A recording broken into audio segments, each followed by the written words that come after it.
everyone, I'm Ari here with Rachel, and we're your hosts for the Merry Writer podcast. This week we're on episode 281, and we're asking, how do you keep your creative well topped up? Before we start, if you enjoy the show, please consider checking out our coffee page. You can follow the page for free as we have plenty of goodies for all. If you're feeling generous, a one-off donation will get you access to even more treats, or you can become a Merry Writer for just $2 a month. For this, you get access to all the items in our shop, including exclusive goodies, as well as access to monthly bonuses, all while helping to support our podcast. If that's not your style, but you still enjoy the podcast, then please subscribe wherever you're listening if you haven't already, and do consider dropping us a like, especially on YouTube.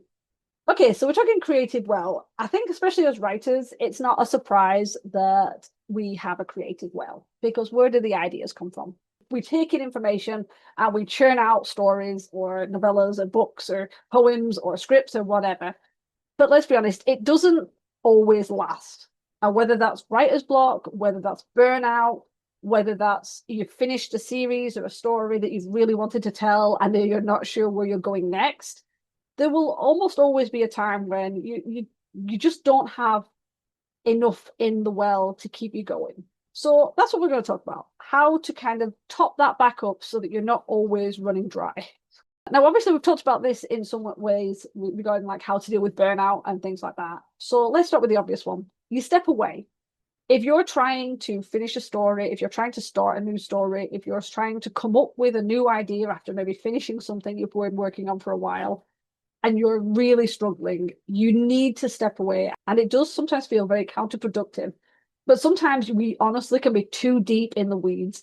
And I found if I'm working on a very specific story, especially if it's quite a big one, where it like covers like a series or it covers multiple points of view, it can be hard to pull out of that and start something different, which is it's amusing because I do actually write multiples at the same time. So you just do something else. For me, I find if it's a physical thing, because with writing, most of the time you're sitting down, you're at a computer or a desk and you're writing it down. It's a very mental job. It's a very mental hobby. You need physicality if you can, obviously. I'm not saying like everybody should go out for a run. Not everyone can. But if there's something you can do physically, whether that is knitting, do some knitting, whether that is going for a walk, my brain is just completely emptied of all the things you can do physically. Oh my God, give me some other things. If you have a standing desk, I think it's a really good idea to utilize that often enough. Obviously, you can sit down and things like that. But if you have a standing desk, or if you have a platform that you can put your laptop on or your notebooks on and you can stand, that would be really great for your posture. Or if you have a walking pad that you can put under your desk so you can walk while you write at the same time. There was something else. Oh, a recent study, and I say recent study, I don't remember where I read it from, and I don't know where the source came from. I'll see if I can find it so that Ari can put it in the description, but I make no promises. But I did recently read about how they think that doing 10 full body squats is like the same equivalent as walking for 10 minutes. So if it's lousy weather out, even if you're sitting at your desk all day, even if you just stand up, do a couple squats and then sit back down, like that at least gets your body moving. I'm not saying it's like a quick fix for some sort of exercise regimen or whatever, but it still gets you upright and it kind of gives your knees a bit of a break and your back a bit of a break. And it just, yeah, step away, do something physical, and hopefully that helps, even if it's just for like 2 minutes. Because I think we're not supposed to be staring at the computer screen for longer than I forget how long, 2 hours? No, not 2 hours. It's less than 2 hours, is it? Can't remember. I think there's like 90 minutes or like 4 hours. I've Yeah. seen different ones. Yeah, it's really bad. I mean, it's obviously bad in more ways than one, but it's especially bad for your eyes. So if you are sitting down at your desk for a while, it is a good idea to maybe every like 45 minutes to an hour just to get up and like, I don't know, go walk up and down your stairs. Just go downstairs and then walk back up them and boom, and then come back to the computer if you want. Well, it's interesting you mentioned the weightlifting or doing the squats or anything, because if you do things like that, you often find that you're not thinking, you're not really mentally like letting your brain wander, because you're focused on what you're doing, especially if you end up using weights, or especially if you're doing something specific where you're you're moving into a posture like a squat, where you have to like make sure you're doing it correctly so you're not hurting yourself or doing any damage. It's hard to sit there and think about your novel while you're doing that. I mean, don't get me wrong, I'm sure there's people out there who can, but I've always found that very difficult. And some of the people I know who go to the gym, they always say like, oh, yeah, it's very clear minding is doing anything like weights or running or everything. Now, obviously, not everyone has the capability of doing that. So we're not saying, oh, like, yeah, go run up and down and do all these weights. Obviously, that's not something that everyone can do. The idea is to do a mental reset. And to do that, you need to do something different. So whether that is drawing or painting or journaling, I know it's technically writing, but journaling and fiction writing or writing novels and building worlds, it's very different. Whether it's playing a computer game, I mean, obviously, if you've got the Wii, you can run around. Is the Wii still a thing? I'm totally out of the zone with computer games. I wish it was. So many people hated on the Wii and the Wii U, but I thought those were great consoles. If you have the Oculus, there you go. That's a little bit closer. Oh yeah, there's that. But the Nintendo Switch has that like Ring Fit adventure game, which is similar, but Wii Sports is better. I loved Wii Sports. See, I'll be honest, my last main computer thing I used to use was the ZX Spectrum. I do actually have an Oculus, and I will pull it out to do Beat Saber. And honestly, just click, because you can't think of anything else other than like, oh, I did it wrong again. So See, I can't use the Oculus. I'll get vertigo. Sad. that's shocking. It doesn't actually give me vertigo, except one or two games. There was a few where they move a lot around and it's just a bit too much because I actually suffer from many areas disease. But things like Beat Saber, I'm actually okay. I don't know why, but I think it's because I can't obviously wear my glasses at the same time. But yeah, no, I've never had a problem with it for some games. Others, it's like, yep, nope. Well, that's good. That's good then. But I also just wanted to add that, just piggybacking off of the whole step away thing, I already mentioned earlier in the beginning about how sometimes you can't keep your creative well topped up if you have burnout or writer's block. And I want to say that we've talked about this in other episodes before, but I just want to reiterate that when you have burnout or when you have writer's block, it's not your enemy. That is your brain, your mind, your body, whatever, telling you that you do need a break. So stepping away and doing something else is probably the ideal way to handle it and just give your mind a rest, but also to do something different with your body. And whether that's getting it moving if you've been sitting at the desk too long, or if you need to go lay down for a bit, because there's nothing wrong with that either. Exactly. I mean, it can be a quick step away or it could be a longer step away. I mean, I know this is kind of pushed that, oh, we have to be writing, writing, everyone's releasing, we need to keep moving fast, fast, fast. But sometimes if you need to step away from a month, if you need to have a hiatus for 6 months because you are struggling, then do it. It's better than staying and sitting and struggling for 6 months and getting nowhere except maybe hating yourself, hating writing in general, wanting to quit completely. So, consider stepping away. And if you're thinking, well, what, I don't know if I want to do all this stuff. I don't know if I want to go on into weightlifting or even drawing or playing board games or playing the Wii or all those other consoles that Rachel mentioned. The Switch? Is it the Switch? The Switch? I don't know. In which case, you can consume other forms of content that will actually help to fuel the fire. And yes, I know I'm calling it fire when I'm literally calling it a well. Just go with it. You can feed your inspiration. And that can be watching movies and reading books, either ones you love and you've done it before, or new ones to give you some ideas, especially in genres that you write in, that you can help be inspired. Now, obviously, caveat, we're not saying copy everything or gain all the inspiration by literally rewriting the movie or rewriting a book you like. We're not talking about that. But most people will notice that if they like writing fantasy, if they like writing romance, if they like writing horror, those are the genres they will gravitate to with reading and movies and everything. And there's nothing wrong with that. And it is inspiring in a way. They do kind of like fill you up, especially if it's ones you've seen before, and it kind of reminds you why you're doing it and how much you love these genres.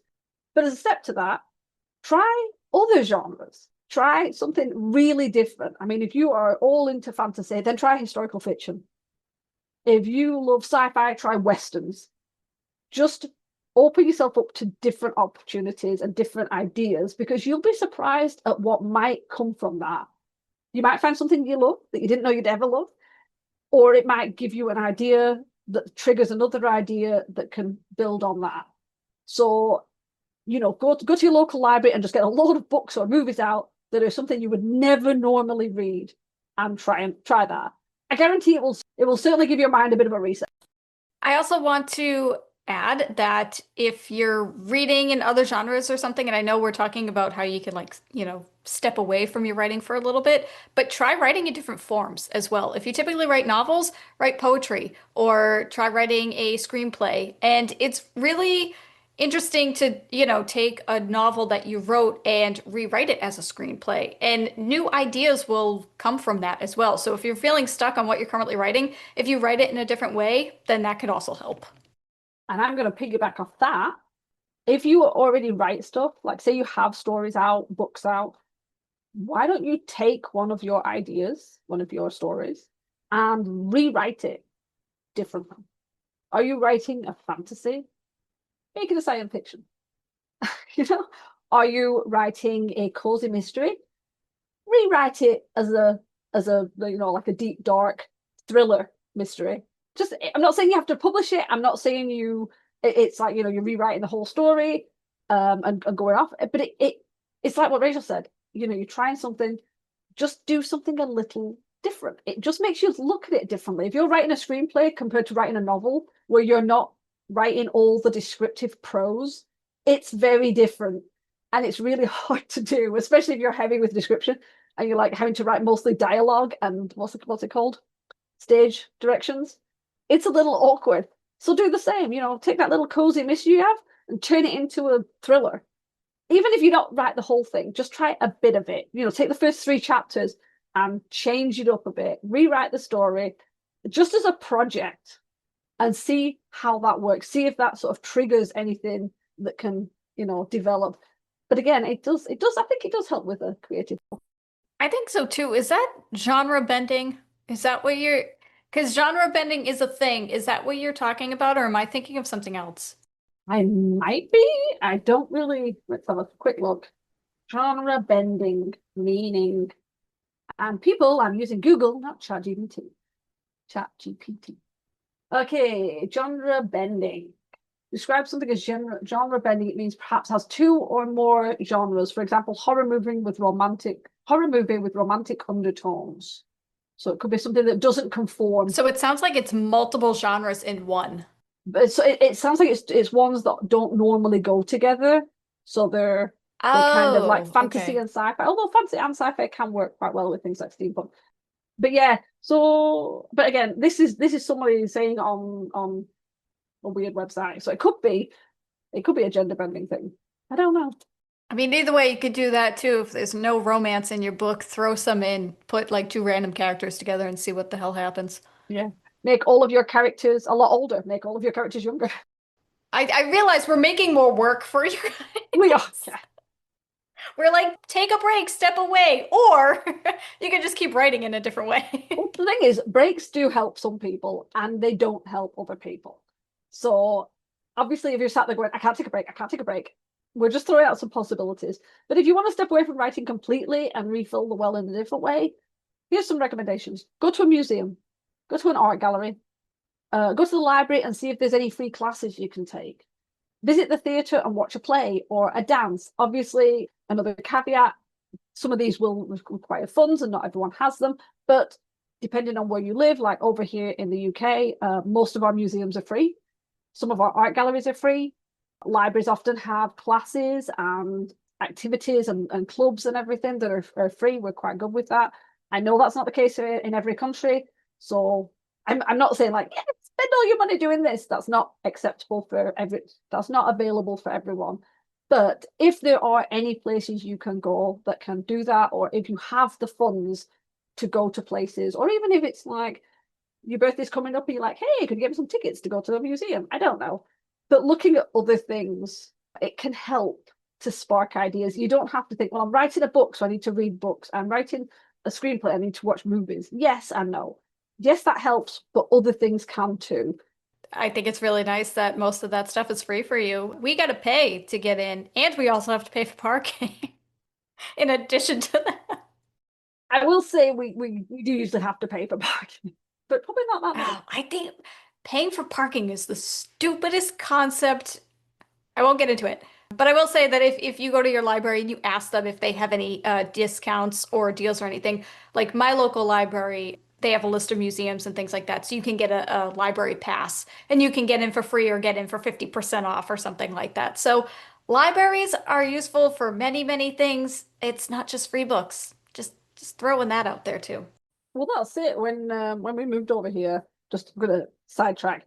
Our library is tiny. It's like the you've either got crime, reference, languages, and then everything else is under fiction.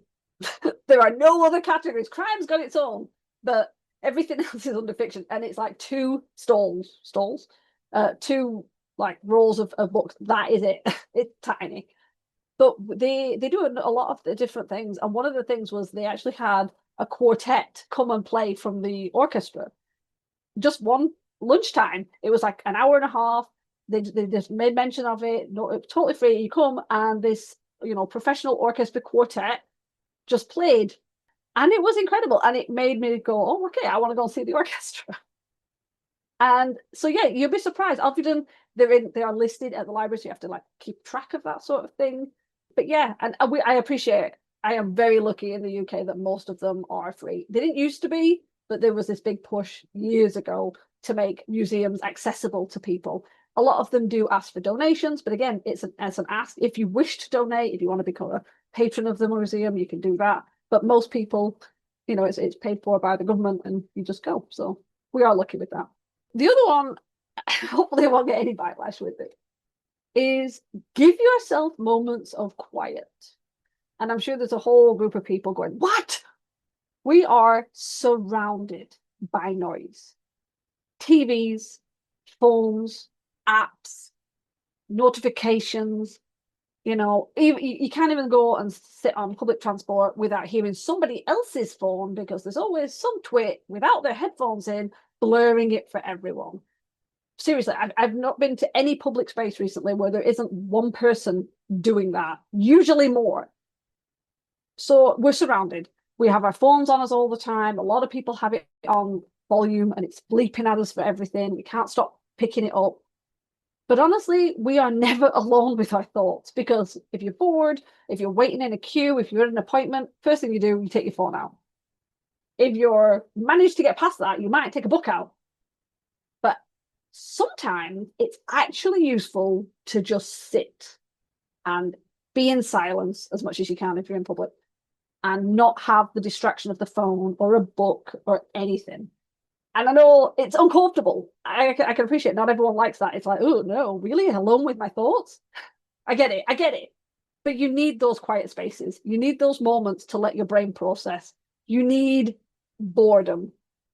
And yes, I appreciate, as someone who grew up pre-social media, I am a Zennial. So I'm like literally between Gen X and Millennial. So I was born before all the digital computers and phones and everything. We had a rotary phone. I'm showing my age. And then as I was growing up and in my teenage years, the computers became into households. And as I got into like college, mobile phones became a thing. So I have lived both of the sides. And honestly, I kind of missed the boredom. You actually found pieces in it. You found moments of all the things you take in, because the brain takes everything in. Everything you see, everything you hear, everything you smell, you taste, you touch, everything is taken in. It's not always recalled. That's the problem. Everything goes in, not everything is pulled out. But if you have quiet moments, you give your brain time to process things. You start sifting through information. You glance around, you can do people watching, don't make it weird, and you will be surprised at what can come up. And if you've been struggling with something, that quiet can help. You've got to be careful it doesn't have the little negative voice going, no, you are rubbish at this. You should stop writing. This is never going to be good. Try and ignore that part. Just let yourself have some quiet time. Let you have the space to filter and process and sift through everything.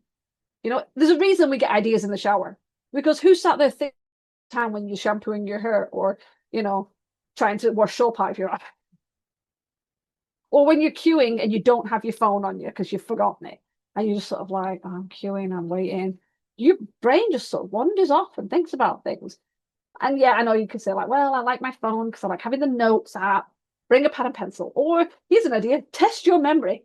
I appreciate that's not always good, but the more you use your memory, the better it gets. So, but yeah, just boredom will help to kickstart your imagination, and surprisingly, it does help fill the world.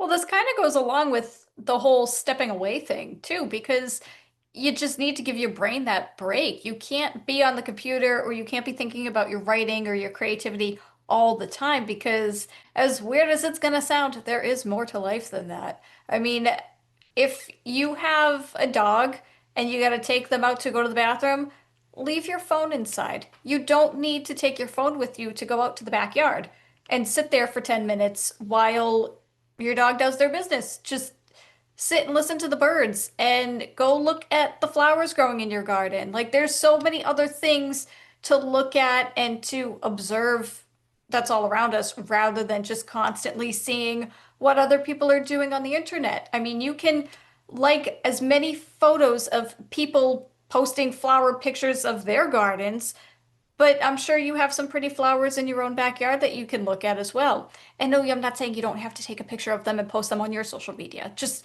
go out there and relax, even if it's just for 10 minutes. And there was a book that I recently read called If Cats Disappeared from the World. And it's by a Japanese author, and I can't think of his name at the top of my head, but if you Google If Cats Disappeared from the World, it will pop up.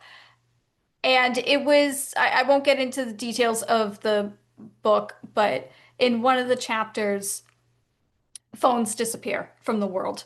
And there's just a scene where the protagonist is sitting on the train or the subway or whatever, and they start to notice that because phones aren't around, he starts to realize, oh, this person is reading a book. That person is looking out the window and watching all the trees pass by. These two people are having an actual conversation rather than every single person sitting in their seat with their heads bowed and the screen reflecting off their faces. And it just makes you sit and think for a minute, like, wow, wouldn't that be nice? Because I am a millennial. I grew up in the age where cell phones and the internet was just being invented, pretty much. And I do remember a time where we had no phones, we had no social media. We would go outside and play with the neighborhood kids all day. There was very little, I mean, we had pinball on the computer because my mom would be talking to my grandmother on the landline and we couldn't use the internet when somebody was on the landline. So I'd be playing pinball on the computer. But it's just great to just, as Ari said, give yourself those moments of quiet and step away from the screens and just let your mind breathe, essentially. I'm going to make 2 points. The first one is the fact that there are people, and I've seen it on the internet and it's very upsetting, that don't realize that you can play solitaire with a real pack of cards rather than just on the computer. Yes. Yes. That's what we did. We played. There was no computer solitaire. You had a pack of cards, you had a big table on the floor, and you stretched out, and that's how you did it. And the second one is, yeah, the phones when you're outside. I take a walk every day, about a 30-minute walk, and it shocks me how many people are either out on their own, out with their kids, out with their dog, and they're not on the phone talking to someone. That's fine, chatting to someone, because that might be the only time you can do it. But they're staring down, and I'm thinking, you're going to stand in dog poo if you're not careful.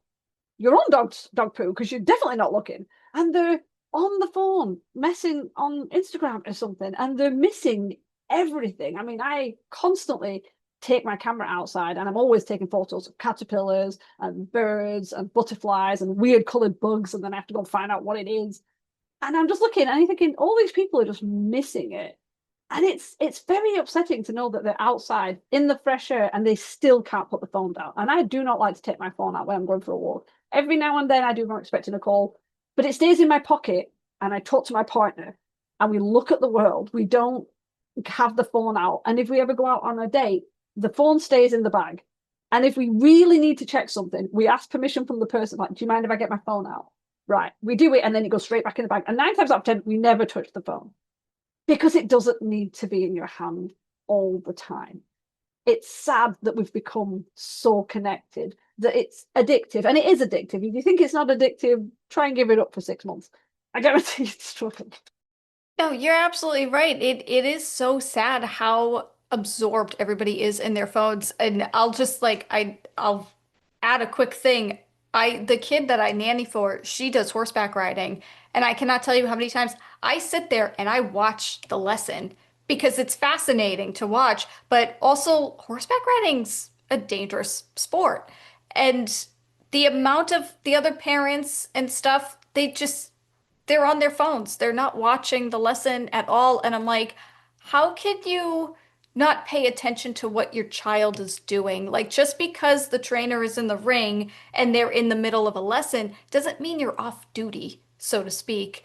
And you should still pay attention. And there was one time that a kid did fall off of her pony, and her nanny was in the other room and just she was on her phone. She had her back to the window, and I was like, "Do you want to come in and check in on your kid?" And she's like, "Oh, what happened?" I'm like, she could have gotten seriously hurt. I mean, she's fine, thankfully, but no thanks to you. I mean, it's crazy. It's just crazy to me. Like, just No, but that's it. It's like you see these parents, they'll take their kids to the play park. And I get it. It's boring watching kids, even your own kids. I don't know, I don't have kids, but I can appreciate that. I take my niece and nephew down to the park every now and then.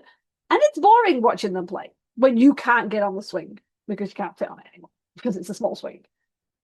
But that doesn't mean you're supposed to sit there on your phone. Or like, the horse riding thing. If I was doing horse riding and I was hoping, I'm like, oh, is my parents watching? And they weren't watching, they were staring at their phone. It's like, well, I know it's something I'm supposed to be enjoying, but you'll be surprised how that stays with a person. You weren't taking any interest. You weren't looking at them. You weren't showing, like, oh, great, you're doing great, or anything you can talk about. You're staring at your phone. And that's what it's like.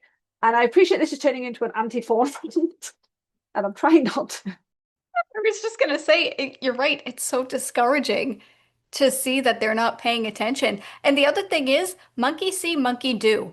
If you are constantly on the computer or on your phone, then your kids are going to grow up similarly to that. And then when they're teenagers and they never leave their room and they're just constantly on their phone, somehow they get blamed for that. But it's like, well, when we went out to dinner at a restaurant, you sat on your phone and didn't engage in conversation with us. So naturally, we don't know how to do it. And it's the phone thing it's wild. It's wild. Just step away and give yourself a break from all of it. No, but that's it exactly. When we were little, we would play, like you said, play out with outside with the neighbor kids. We had bikes, we had roller skates, roller blades. We were out doing physical things, or you were indoors. We made our own board games. We made our own flip books and scrapbooks, and You'd make forts. yeah, make forts. You had to use your imagination. And now Good old everyone's on days. their phone to the point where like even little kids of like 8 and younger have a phone. And I've seen that with kids I know where they don't play. It's all fun. It's all I'm playing Minecraft, I'm playing this game, I'm playing that game. It's like, but do you play? Like the concept of play? Do you not play in the ball pool? Do you not play on the trampoline? Do you not just run around with your hood of your coat over your head and the coat flying behind you like you're a superhero? Do you not pick up a branch and wave it around like a sword? No, I play on a computer game of playing with a sword. And you're like, oh my God, you're 6. Get outside and play. You know? I appreciate I'm coming across as curmudgeony old woman, and I'm okay with that. But that's what I'm saying. Just don't take your phone everywhere. Let yourself be bored. Let's see what comes. You'll be surprised. But I'm going to step back and we'll do the last point. Try challenges and contests. Do something different. If all you're doing is writing, if all you're doing is art, if all you're doing is something where you're in your head all the time, and you don't really feel like you can do anything physical or don't feel like you can go out and be bored, because I appreciate it's not easy, but then do something different. Find some contests. If you've never done a flash fiction, do a flash fiction. If you've never submitted to an art contest because you can't draw, then pick up a pencil and try it. Even if you don't submit, was it Inktober in October where there's a prompt every day and you can draw. You don't have to show it anyone. You don't have to try anything. You can just doodle for whatever you want. It's just something. If it's different from what you do, like if you're writing, then do some art. If you're an artist, then do some writing. But try it. If you're doing a contest or a challenge, don't write in the genre that you're normally do it in a different genre or a different age group or something. Just make it different enough to kind of almost like trick your brain that you're doing something different. And it might just dig in a bit deeper and go, oh, here's some new ideas I didn't think about because you never let me try those things. And I think the last point, I know I've said this was the last point, is you might need to do all of them. Just be bored and it'll fill your creative well. You probably need to do several things. You need to step away, you need to be bored, you need to go and do something physical if you can, you need to try something different, you need to talk to people, you need to get out into nature, get out in fresh air, play board games, something just to try and kickstart your brain to doing something different. And if you're still struggling, then I don't know. I have no advice. I have one other thought, and we kind of touched upon this already, is about taking classes, but take like a class. Take a class. What is a class? Is it different from a class? I know. Hold on. I'm trying to think of the best way to articulate this. Like I take courses on edX.org, and they're real college courses that you can take. There's a whole bunch of colleges and universities on there, and a lot of the courses are free. But if you are really stuck on your novel, or you just don't feel like writing, you're not feeling motivated, just take a course somewhere and learn something new. And it can be something that you're genuinely interested in, that you would like to know more about. Or if you have a character in your novel that's, an astrology buff or loves the zodiac, take an astrology course. And that way you're learning something new, but you could also get to know your character a little bit better, and that might spark some new ideas for your novel or for something to happen to your character. But it's also it's exercising your brain in other ways. I completely agree. I've taken archery classes, I've taken horse riding classes. Yeah, you do. It's again, a lot of those are either physical or it just makes you think differently. You'll come up with something you're thinking, oh, I never thought about that. Or you think, oh, well, I'm definitely not going to do that anymore. But yeah, so there are different things, but it doesn't just fill. I think that's where we're going to end up with. As you dip into the creative well to do your stories, to do your characters, sometimes it feels like it is endless. It really does, but not always. And if you ever suffer from burnout, if you ever suffer from really severe writer's block, you'll realize that there's probably like this emptiness that you need to refill. And the stepping away is always the main one that people talk about, but obviously there are others. And there's nothing wrong with that.